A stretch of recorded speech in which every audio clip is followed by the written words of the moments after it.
Hello and welcome back. Not out on the bike today. What we're going to be doing instead is making some good old Yorkshire puddings. For those that don't know me, my name is John. Welcome to the new channel. We're usually out riding as bikes, doing a bit of touring, but instead we're going to be in-house today making some Yorkshire puddings. The way that I were taught to make them.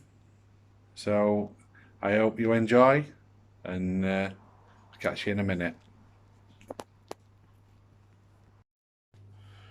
Right, so this then, obviously we need a whisk, a bowl, 100 millilitres of milk, salt, pepper, 125 grams of plain flour, and 3 free-ranged eggs.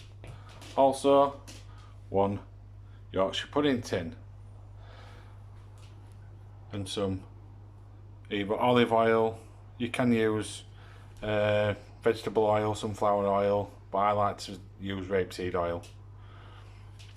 One thing to add, with your Yorkshire pudding tins, don't ever wash them. Take them out of the oven, take the puddings out, leave them to cool and put them back in cupboard. No need to wash them. Right, so we've oiled the tin. The tin's in the oven, warming at 220 degrees for the oven, top shelf. Right, 3 eggs into the bowl.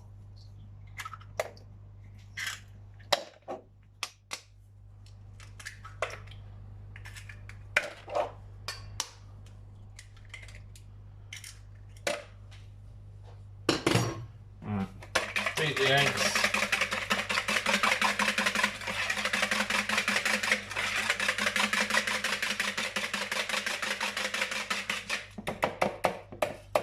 Now, a lot of people like to sift the flour in, but what I do beforehand is I put it in the bowl and just give it a mix and just air it a little bit.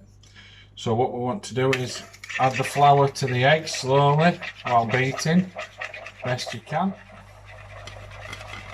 till it's all in there. And give it a right good mix. It'll go quite thick, that's what you want, because you want to get all the lumps out before you add the milk. And the reason I do it this way rather than adding the milk and the eggs together is because you don't know how thick or the consistency of the batter will be if you add it all in, so that's why I do it this way. You see, all lump free. Now what you want to do is get your 100 millilitres of milk and just slowly pour half of the milk into the mixture. Like I said, don't pour it all in at once because it might go too watery and you want it a nice creamy texture. See, I've already added the salt and the pepper in with the flour while we're airing it beforehand.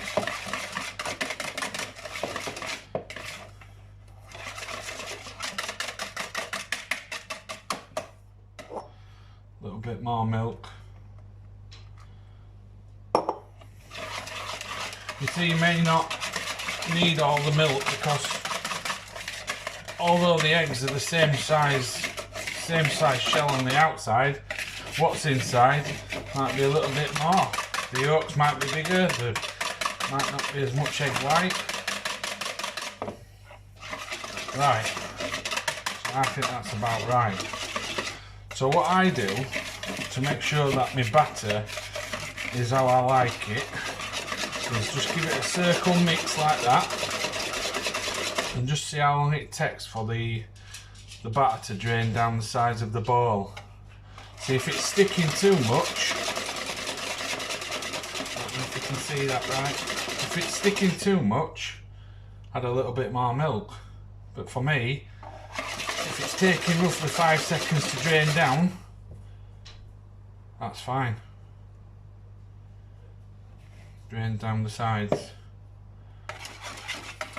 Now what you want to do with this is set it to one side and just let it rest for a minute or two until the batter is nice and hot. So I'll see you in a minute.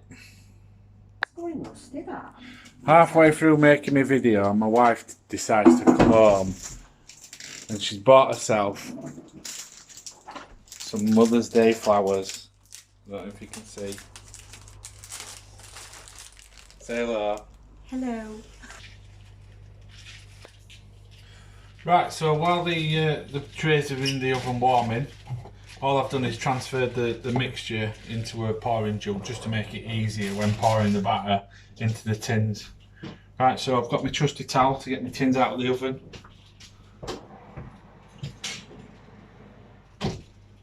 What you want is the oil to be screaming hot for when you pour the batter in, so it sizzles.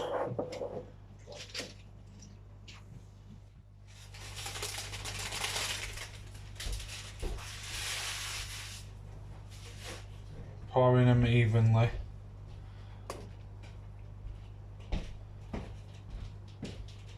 Into the centre of each.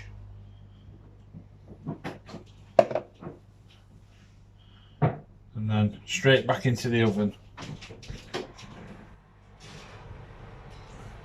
What I like to do is turn the oven up to 250 for 5 minutes and then back down to 220. The puddings, there should be 25 to